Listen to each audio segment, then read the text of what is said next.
সালামু আলাইকুম। নিশ্চয়ই অনেকেই দুশ্চিন্তা এবং টেনশনে ছিলেন আমার মতন যে উচ্চ নেতা তিনি তো শাহাদাত বরণ করলেন, তো এবার হোয়াট ইজ নেক্সট।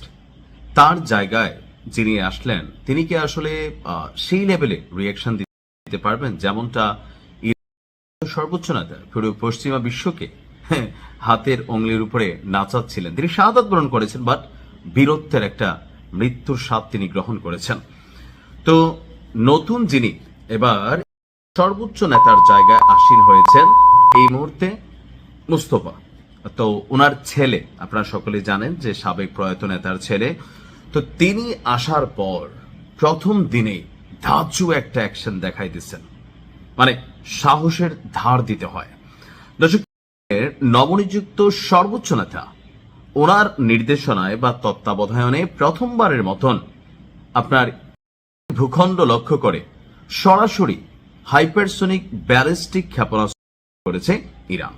আর এই হামলা চালানো হয়েছে নিশ্চিত করেছে আপনার রাষ্ট্রীয় গণমাধ্যম। সর্বোচ্চ নেতার উত্তরসূরি হিসাবে প্রয়াত নতুন যিনি বসলেন অর্থাৎ তার ছেলে, এটাই তার শাসনামলে অথবা তার নেতৃত্বে ইসলির বিরুদ্ধে তেহরানের প্রথম বড় ধরনের সামরিক পদক্ষেপ। এই অভিযানের মধ্য দিয়ে মধ্যপ্রাচ্যের চলমান উত্তেজনা এক নতুন এবং ভয়ঙ্কর মোড় নিল বলে মনে করছেন আন্তর্জাতিক রাজনৈতিক বিশ্লেষকরা। রাষ্ট্রীয় গণমাধ্যমগুলো বলছে যে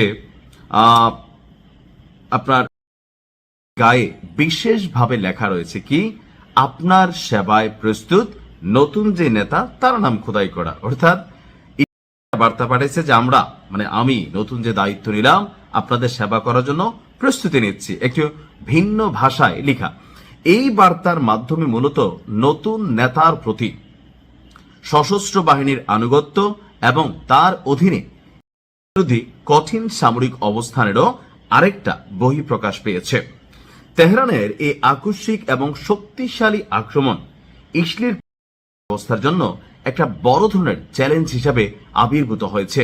নতুন সামরিক রণকৌশল ইঙ্গিত দিচ্ছে যে পূর্ববর্তী প্রশাসনের তুলনায় নতুন এই নেতা আরো কয়েক ধাপ এগিয়ে তিনি থাকে না যে আপডেট ভার্সন নেতৃত্বের দিক থেকে, বিশেষ করে মধ্যপ্রাচ্যে প্রভাব বজায় রাখতে এবং ইসলির কর্মকাণ্ডের মোক্ষম জবাব দিতে নতুন এই নেতা সরাসরি আলাপ আলোচনা, কূটনৈতিক চ্যানেল কোনো কিছু ব্যবহার না করে আপনার সামরিক শক্তি ব্যবহারের পথ বেছে নিয়েছেন।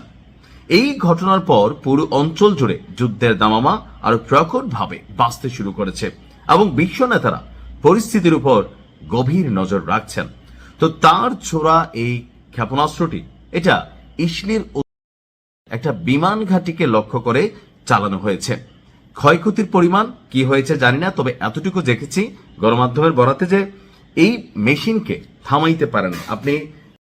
সর্বশেষ কয়েকটা আপনি দেখেন যদি অভিযানগুলো, যে এখানে আসলে অ্যাস্থেটিক টাইপের একটা ভাইব তৈরি হচ্ছে। আমার কাছে ভালো লাগছে এটা, যে আমরা যেটা ভয় পাচ্ছিলাম যে সাবেক প্রেসিডেন্ট তিনি যখন শাহাদাত বরণ করলেন, নতুন যিনি আসলেন মাসুদ পেজেশকিয়ান, তিনি আসলে ওই প্রেসিডেন্টের তুলনায় 10% ভূমিকা রাখতে পারেননি। তো প্রধান নেতার যদি কিছু হয় তাহলে কি হবে? তো আজকের এই দৃশ্যপট দেখে মনে হইল যে না, খেলা হবে। ভালো থাকুন। আসসালামু আলাইকুম।